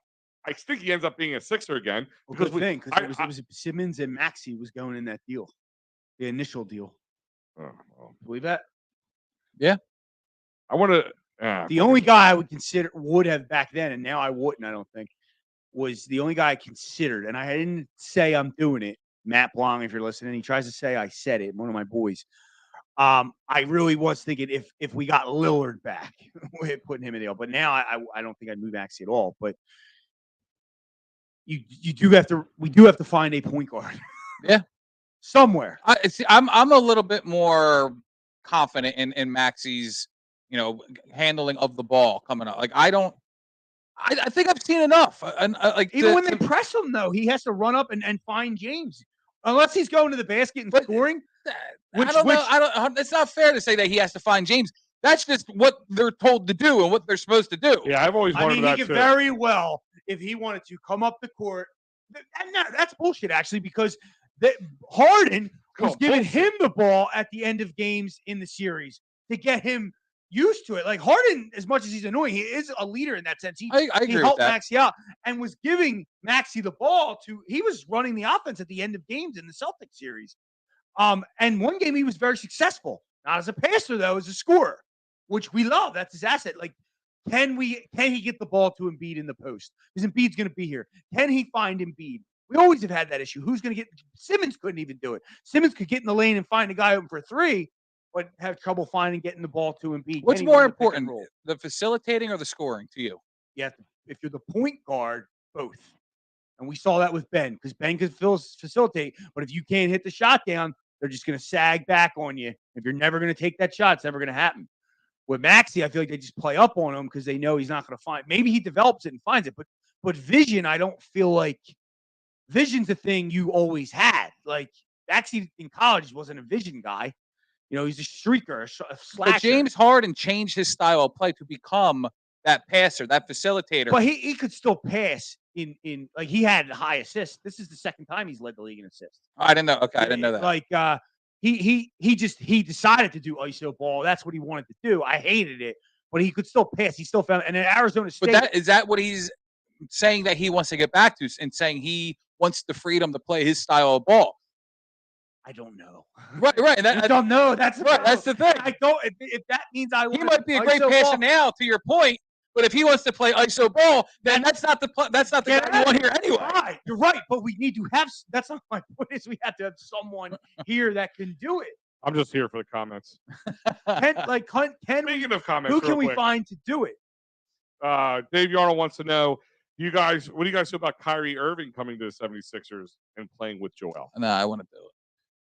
For every reason we just said no, I don't know. So your speed and getting the ball down the court, though, if you got Kyrie who can find people as well, and score, I'm sure I could twist my mind very easily on it. Listen, winning will change Kyrie mind. And Maxey in the backcourt with Joel. Yeah, but here's the issue. That dude's a loon. Like we all talked about. Jimmy Butler might be an issue. He's a flat earther. Yeah. It's like. He's the kind of guy that if the moon's not in retrograde, he's not going to play that. He questions everything, which is cool. I kind of is refreshing to me. Like I'm not saying he's off the wall, but like question, but some of the stuff he did, I kind of respect him for staying strong to whatever his beliefs are. Whether you agree or disagree with him. I'm not talking about his beliefs. I'm talking. Well, that's part of it, Al. That's the whack thing you're talking about. But I'm talking about when it affects his game. That's where I get. It doesn't really affect his game. It affected the rules in New York that he couldn't play because he wasn't vaccinated. That I don't care about. I'm talking about the flat earth weird stuff. Well, what's that matter? Listen, I don't care what he believes in. If he's making shots, whatever. No, but it's the maybe he just won't show up for a game type mentality. That's what you have to worry about. He has done that. He's not. I don't. When did he not show up for a game? One time for the Black Lives Matter movement, which he believed in, and you don't not show up to work for. I agree with that, but that's the one time he didn't show up for a game. Other than that, he wasn't allowed to play. Yeah. And that was a big thing then. You know what I mean? So, like, I would love Jaylen Brown, I think, almost did that. Like, it was almost going to be they were almost going to protest at the league. So, like, regardless of which side you're on with that, like, I kind of understand it if that's your belief, whatever. But it's not like the other games, and that hasn't happened for whatever. Like, he didn't just not what other games were there? And There was the other one where he missed. He didn't show up. And then there was a third one that he didn't show up. He missed. For what? I don't know. I'm making stuff up. I don't think. I think. I just. All right, but Kyrie, I would entertain the idea. I'm just saying, if you're worried about Jimmy Butler being a locker room issue, I'm not worried about that. I was just giving you revisionist history. Yeah. It wasn't all sunshine and rainbows here. Or who'd you just say from the Suns that you said you were afraid of? Chris Paul. Like, do you not think Kyrie? I like that. I like a guy that's going to get in someone's face. I don't mind like about getting PJ in the Tucker. Face. I don't mind about the getting in the face. I'm asking if you're worried about Jimmy Butler almost fought Spoelstra on the court. Spoelstra had the balls to stick up. You got to have a coach in here that's going to deal with that. But here's the thing: Spoelstra knows his X and O's as well. And Spoelstra will prove it to him as opposed to just giving fluff that Jimmy's going to call BS on. He'd be a coach if I had any choice of coaching, which we're going to get in about 2 seconds. But Matty B says hi from Canada, so he's up in Canada. What's going on, buddy? And NFL Edits 802 says hi. Congrats to your daughter's graduation. Yeah, congrats to you. That's right. Hey, thanks NFL Edits 802 to hit that subscribe button. So let's talk about the coaching, because that's where we're all it's leading us to this conversation. Kind of did what Fred told us to do, and I have my list. So you follow the rules. I follow the rules. But I'll let you guys go. Who is your top 3 and why? I only did one hate, one love. Okay, go ahead. So you didn't follow the rules. No. You didn't even read the text. 100%. All right, go ahead. I do have that. All right. We could do top 3 too if we still have time after. But my one hate, my one love, and I keep going back and forth. I know it's Joe. Me and Joe have the same hate. I don't even have to look at his paperwork. No, it's if we all have the same hate, then we got to pick. Let's try to pick another one too, or I'll try to. Go ahead. Tell me who yours is. All right, my hate and the one I 100% will lose my mind to be upset about, and then I'll probably be wrong. Is D'Antoni? Ding, ding, ding. Is that you too? No.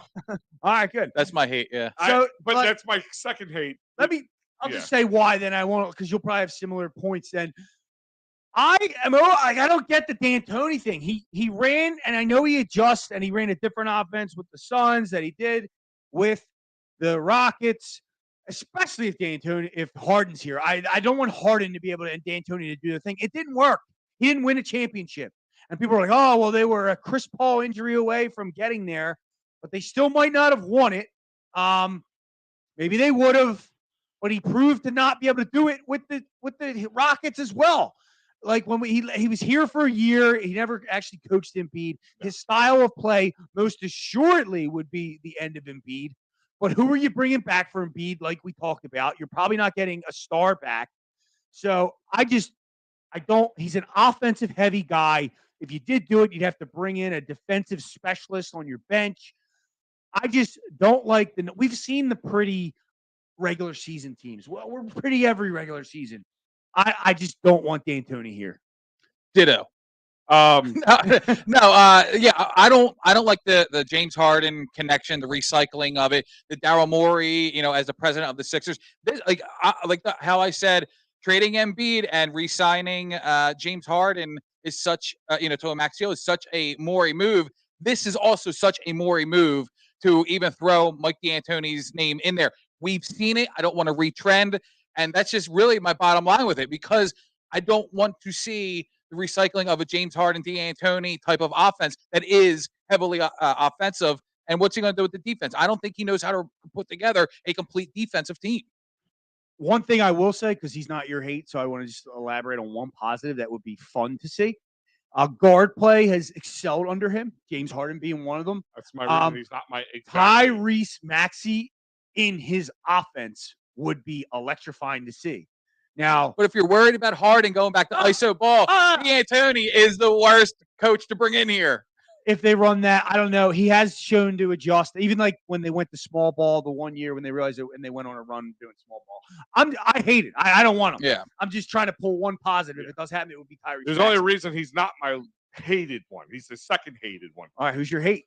JJ Redick, Joe. We talked about this. Yeah, you're right. Not want JJ Redick. If I thought JJ was for real in the running, that probably would have jumped right out. All right. Well, I put it in there because it's been no, you're right. Yeah, he's definitely. Yeah, you're 100% right. Yeah, I don't know JJ Redick. Just guys, anybody listen, get off that. That is the dumbest idea. It's so dumb. I mean, is that a Wells Fargo thing? Bringing back old players who has never done the job before to do it? But hey, what do I know?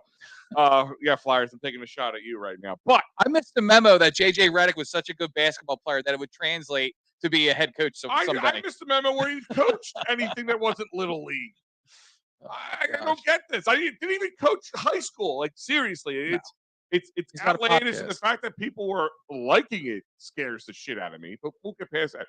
But JJ Redick is my number one. The only reason I wouldn't put D'Antoni as my last one is because if Harden is to stick around, and he did in 2018 pull out the best bit of Harden, and that might be the only silver lining to not make him my most hated on the list. I would hate him too, and I think he's a fraud. And I think the players on the team that already play with him, Joe Embiid being one of them, would just smell his BS. Yeah, especially after him saying Embiid doesn't deserve the MVP. Yeah, that'll go real well with the new coach. Like, after all that, seriously. I just don't. Hey, Joel, we're going to hire the guy who did not think that you should have been in the running for the MVP. That's going to be the guy that you are now taking your orders from. I just feel like the hell out of here. Agreed. I just feel like when the tough would get tough with Redick, he would squirm, he would cower, and he wouldn't have an answer ready. Let's just say he could be good with a young Doc team. Rivers it. He might develop with a young team. Brett Brown it. Sure. Send him down to the G League and let him learn. Go right ahead. I'm okay with that. Like, but no, we're in a win now situation. Joel Embiid's 30 years old. Why bring in a guy who's never coached anything? Like, why was this even the conversation? Is beyond me. I guess I'll keep it going with my number one, my guy that I want. And according to Twitter, he turned down a big offer from the Pistons. Oh. And I thought you were going to say the Sixers. No. Monty Williams. I always liked him. He really did. He did a lot for that Suns franchise. I mean, listen, yeah, you had some good players on there, but they were still nothing. They were always middle of the road at best. And under the few years under his wing, I mean, they went from under 500 to 700, except for this year, they were like 550, 600. Yeah, they were banged up all year. Yeah, and my thing is, he has the familiarity with Embiid, which will make Embiid feel good. I don't, and it'd be funny to see if Doc Rivers gets the job there, and we're just like pretty much trading coaches at that point. But the only reason I like that's my only reason. Like the Nick Nurse thing, never understood it. I like Nick Nurse. Like I think tactically he has the ability, but him and Budenholzer have the same kind of mentality of drive, like really just all this energy, put your players in there, make your 5 plays throughout the year. That will not last with Joel Embiid. It will not happen. We've seen it. We've seen him sputter out. The only thing that they have is the clout recently. I mean, and Nick Nurse was Kawhi Leonard run that. Let's just throw that for what that was. I don't believe in the Nick Nurse hype. All he does is sit on the sidelines and pout. It annoys me, and that part of it. I don't see the positive with him. So everybody's all high on him. I have a feeling we're going to get him at this rate. And Budenholzer, yeah, I mean the plus with him is he had a big who played like Embiid, who maybe he would know how to deal with him. But why is he gone so fast? Like I don't understand why he's gone. I mean, they just won the NBA title a couple of years ago. So his brother died during the playoffs too. Yeah, like so something's like, is this just one of those guys who like just wring whatever they can get out of the rag and then throw it away? Like, is that it? Like, there's a lot of overturn within the whole NBA. I mean, Budenholzer, Nick Nurse, Doc Rivers, Monty Williams, like all these guys have only been with their teams for a handful of years. And at least with Nick Nurse and Budenholzer, however the hell you say his name, they've won championships. Well, yeah, Doc won like with a while ago, right? But still, he's got a championship. I do agree. At least one in the last 5 years, more or less. Yeah. Yeah, they. Sorry, I didn't mean to interrupt. I just think there's been, especially this offseason, there's a lot of overturn when it comes to head coaching. And I'll let you guys go because I have one other question, but I want to make sure it's not on your guys' list. So I'll go next. And kind of to Al's point, I mean, Monty Williams was with the Sixers not too long ago as an assistant. I'm promoting Sam Cassell. I'm to the point where I don't care about the sexy name. I want results. And I've seen and I've heard of all the work that Sam Cassell has worked with Maxey. And Maxey's play from last season to this season, in my opinion, has developed greatly. And if James Harden does walk, you're going to need that continuing development within Tyrese Maxey that he's been getting from Sam Cassell as basically just his head coach already. So that for my reason, like, of course, he's with the Sixers now. The players like him. Hopefully they trust him. Hopefully he'd be a welcome addition. I agree with promoting in-house, especially when you have a guy in Sam Cassell who has the IQ, who's played the game, and already has a relationship and chemistry with the players on the team. And we already know has been working with Tyrese Maxey and is only going to develop him to an even greater status that he's already at. I like Cassell. I've actually loved him since he was a Rocket. Yeah, because I like that. Which is very Rocket move. Very Daryl Morey move. I didn't even put that together. I just remember the old Rockets. Yeah, you're right. Very Rocket move. I like Cassell. I think especially Embiid loved Doc, and Monty Williams sounds like a good one too. But I feel like he's more of a developmental thing. Where if we were rebuilding maybe or starting from scratch, I'm gonna go Nick Nurse. And I've gone back and forth between Nick Nurse and Frank Vogel because Frank Vogel, who I initially was like, he won a championship with a stacked Lakers team with LeBron and AD, but not really because we've seen the other coaches can't get it together with them too. Yeah. And then he was handed a putrid roster with Westbrook and all that stuff. And we saw they had to move out of that team to even be able to do what they did this year, which is kind of great that they got to the Western Conference Finals, considering how bad they were in the season. I went back and forth on Vogel, but ultimately I'm going to go with Nick Nurse. I need a guy that knows X's and O's. I know it's not the biggest thing, and I think it opened my eyes in this particular playoffs that the reason I didn't crush Doc as much is because I didn't think X's and O's was as big of a deal. I just thought it was like, hey, the players play and they're going to win games. Stars win you games, which is true to a point. But watching Spoelstra outcoach Missoula, and then now Doc coached better than Missoula, but he didn't like work them to the point Spoelstra is right now. And it really shows the coaching difference as far as that goes. Now I look at Nick Nurse, who Kawhi was a big part of that championship, But also, he was the new head coach that took over for the guy that went to the Pistons that just got fired. I can't think of his name right now. I'm picturing him. Because the Raptors would go knock at the door, and not get there, and then they promoted Nurse. And he was able to put in a system that was unorthodox and different, and he moves. And no matter with Kawhi leaving, they still were good every year. They still were competitive. They were still in the playoffs, and they really didn't have anyone.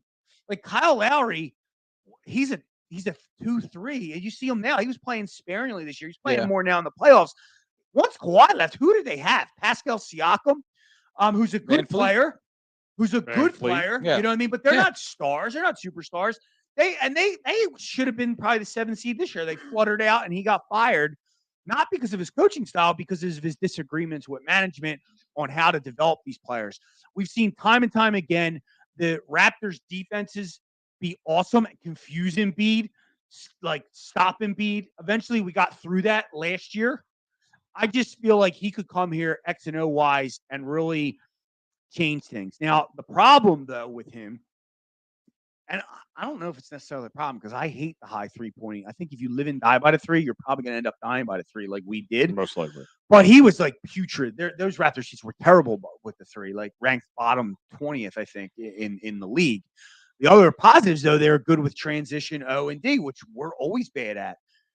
I just, whatever coach we bring in, I'm so concerned with Joel Embiid because that's the biggest concern in this situation. He's got to run. He's going to have to run, right? Yeah. Frank Vogel might not because AD doesn't run, so he won a championship that way. So my guy, people, it's just like, well, you got to put shooters around Embiid. Then you got to get guys that run around Embiid. I don't know if Embiid's going to run. I don't know if shooters. I don't know if he's like a car. He runs out of gas halfway at the end of the. Like we see that. I don't think he just forgot how to play basketball in this thing. I think part of it is he ran out of gas. And he's gotten better year after year, though, with that. But we saw in the playoffs. Was going to be 35. But then again, he's playing hurt, though. We forget that. He gets hurt every year. That's the other thing about him. How hard do you think he was this year? I think he was hurt. He almost had a grade 2, what was it, tear? That takes guts to play through that. Before he would have sat out. But he fought through, and he played most of the games this year, same amount as Jokic. He had that one in the beginning. But anyhow. But it's again, here, I don't know because him and Harden both just couldn't. The basket could be the size of a swimming pool, and they couldn't hit the basket. Like it was. That's where the frustration comes in. That's why people want Harden out. Why the conversation? Their games it wasn't like. Here's where we get crazy with it. Like Tatum and Brown are doing the same thing. Like Brown's had one. They're about to get bounced. But if he's in Philly, you wouldn't be saying trade Tatum. Hell no. No, because he's the only one who came up. But they are saying split Tatum and Brown, which I think is pretty crazy too. You just got to find the right mesh. But like that's what I'm saying. Like we kind of jumped the gun a little bit.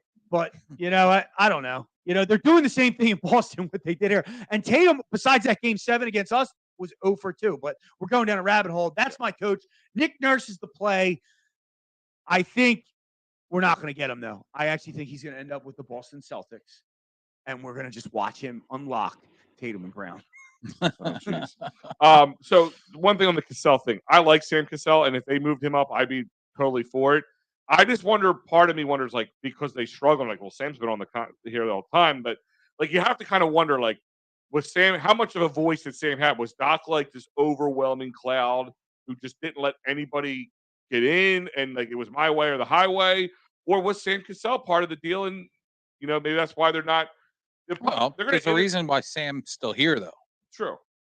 Like that's what I'm saying. Like, I think if you do something, you got to keep Jorger as well. I like Sam Cassell, but at the same time, if I'm the Sixers, if I'm the organization, and I'm not worried about buying a football team in Washington, I'm sitting there going, hey, we need somebody with a pedigree, and that's spends money though. I can't let that one slip. I'm not Josh Harris doesn't know shit about basketball, but he gives them an open book to spend. And I know it sucks. He's buying the Devils, and it's annoying, and he feels like a weasel.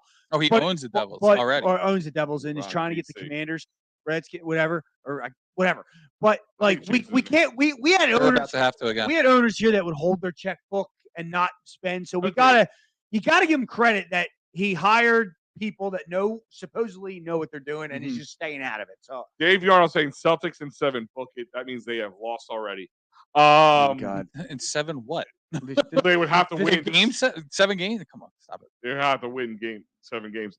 Let me ask you this question because the only guy nobody brought up, because I brought up the JJ Redick thing. The other guy that nobody brought up that Al really did make a list of 3 coaches. No, I made more. I know. I have comments on all the coaches. All right, You can say I'll show. There it is. But you had a name up there that is intriguing, and that's the one I want to bring up because his name has been brought up, but he's not publicly said no. I'm not doing it. But he's not publicly said I want to do it. Haven't publicly said anything. Mr. Jay Wright. What would your guys? I mean, everybody likes Jay Wright, and I put is it the sexy pick versus the right pick? That was my overall comment on that.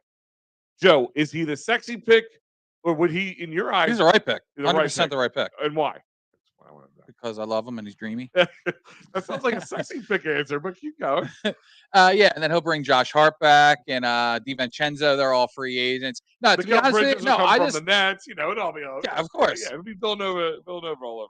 Yeah, absolutely. Yeah. I think it's intriguing because Jay is like, and maybe this is just silly, but he already has a history of playing at the Wells Fargo Center.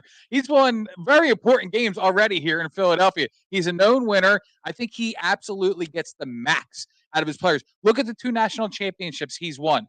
But is it different? He's won it with from college. Archie Diacono, Yeah. Chris Jenkins. Like these are guys, these are blue collar guys from Radnor and Villanova. Like they weren't supposed to go out there and win 2 national championships in 3 years. It's 100%. Like if Doc Rivers was such a great coach, then the Sixers would have amounted to something, in my opinion. Jay Wright has taken players and maxed them out, maxed out their potential. Look at Jalen Brunson right now. He's a top guard with the Knicks right now. I mean, he develops these guys. He gets the most out of these guys, and I do think that he doesn't take any shit from any of his guys either. If Joel Embiid is slacking, not running up the court, I think Jay calls him out on it. I don't think that's something that Doc Rivers did or does. That's maybe not fair for me to say because I don't personally know. But to me, that's just, I think Jay Wright Jay Wright's the pick. I mean, if he is somehow over all these other guys we mentioned, 100%. I don't think I love Jay Wright, but there were, and I'm a big Nova fan too. Like as far as like following them in college basketball, they're probably the only one I actually follow. No, they were trying to run Jay Wright out of town before he won that first championship. He's a choke artist. He doesn't get to the next round. He gets bounced in the Sweet 16. My issue with Jay Wright is I don't think his coaching style translates to the NBA because of what you said. He gets the best out of his players, and he's all about attitude. And these are young college kids that want to be coached that way. Part of the reason he left Villanova is because of the nil and because he's dealing with those one and done players that don't want to hear the attitude. They don't care for that nonsense. Where like to the NBA stars, I don't see them. Maybe he adjusts, but I don't see them buying in to Jay Wright's philosophy of attitude first. Control your attitude first. And again, it's Embiid. The more we talk about this, it's trading Embiid because all these coaches, like his offense was a guard-heavy movement offense. And he had okay centers in there. They didn't need stars, Ochefu. Pascal. The other guy. Who's the other guy? He went pro. He went to the Warriors for a little bit. I can't think of him. Pascal's one of them too. No. The other one. I know who you're talking about. But anyhow, he went with more power forward in the NBA. Anyhow, he doesn't need a star center to run that offense. If the offense did work, I do like the offense he ran at Nova. We need 3-point shooters in here. Like now, I feel like he's a rebuild guy. I do like Jay Wright though. I'd be intrigued if he had the right people there. I keep thinking back to what Phil Jackson said, and DeCamera brought this up. This is who I got it from. When he came to LA, Shaq wasn't getting it done either. And Shaq was running around, dunking, doing all this stuff. His number one thing was, I need to get Shaq in game shape to the point he can last in the playoffs. And Morey and Embiid's conversation after the playoffs was, how come I keep coming up short? Like he came to Morey, like, why? He knows he came up short. Yeah. Why am I coming up? So maybe they come to a conclusion like, look, dude, you're only playing. We're doing the Kawhi thing. Like, screw these fans saying you got to be like Will, you got to be like the '90s. Like, it's out. Like, guys, So, you got your MVP. Move over. Get over, the move regular over. season doesn't matter. Look at the Heat right now. Look at the Lakers right now. They're going to PJ Tucker, Joel Embiid already. Like, PJ Tucker played most of the year. Like, no, he was the one we're screaming at. Rest this guy. Like, why are we wasting him? Playoffs, Embiid. Like, are we going to bubble wrap him? I don't know if maybe they rest him 35 games next season. We will be on a tear. But if they next can season, if they can be a 7 it. seed, 8, and then do that, and then he's fresh to death, like. Where is that a rap verse? Yeah, fresh to death. It came to me. Sorry, but anyhow, I just feel like whatever coach we bring in, it's all centered about how are we going to work it with Joel Embiid, and it's like, dude. For the record, I'm okay trading Joel Embiid for the right price. Like a 100% okay. Yeah, I really think for something though. If I Kyler and Bam, I'm not good with that. All right, I agree with that. Like, are you? If okay? I had a pros and cons list, pros on why he should be traded and cons, my pros would be much longer than the cons. Well, let me ask you a question.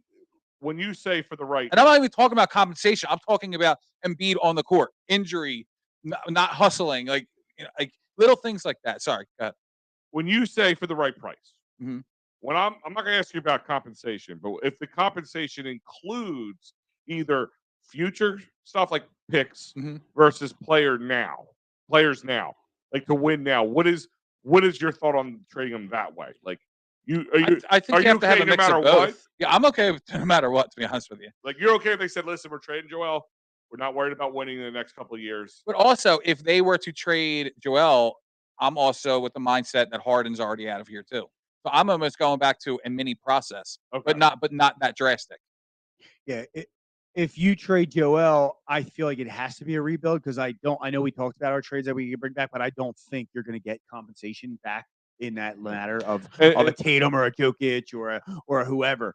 So it would have to be a process, and I'm fine with doing that. Actually, I mean, they have a new head coach coming in regardless. Yeah, and the other thing you have to remember, they have no draft capital. If you trade, I would not do what the Flyers did though.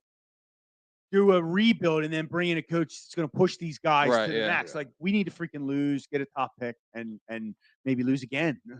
Do it again. Just don't announce it so the NBA doesn't fire our general manager. Don't rub it in their face. Like, it kills me because I'm calling it right now. The process over? Is it not? The process ended when Colangelo took over.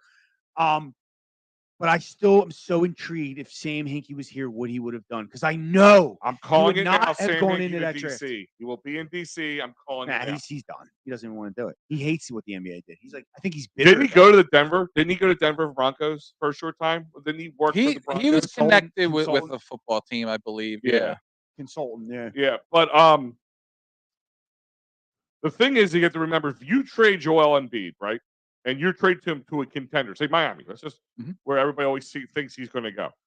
If Miami puts Joel Embiid on their team with Jimmy Butler and any other pieces that they have, they're not going to have top tier draft picks. You would have to find like an OKC or another team. They're top 20. Yeah, they're in the 20s. You're gonna you'd have to trade ahead for when those guys are gone. Yeah, like you would. The people out there saying like those picks are going to be not for this year, next year.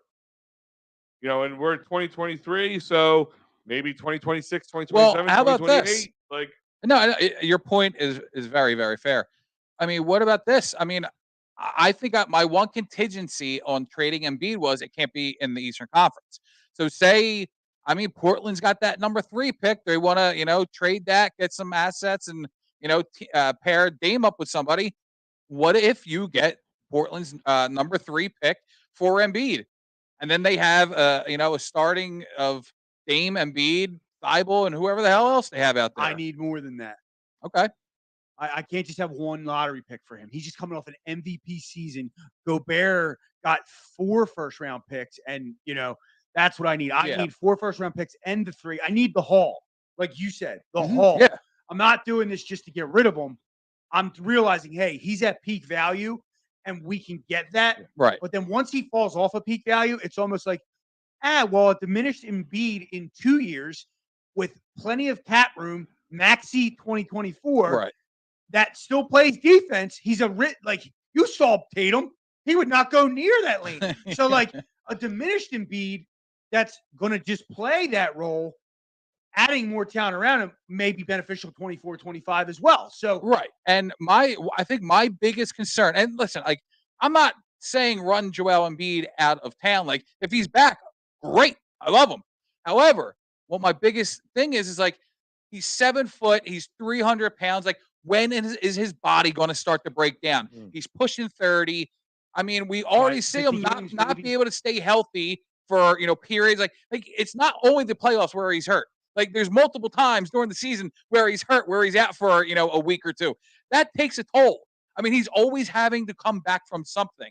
Yep. And it's just a worry. Like the hustle, everything, and that's what I mean by like my pros of getting rid of him. Everything I'm naming right now is why I don't want to say I don't want Joel Embiid on the team, but a reason on why I think it's okay if they trade him.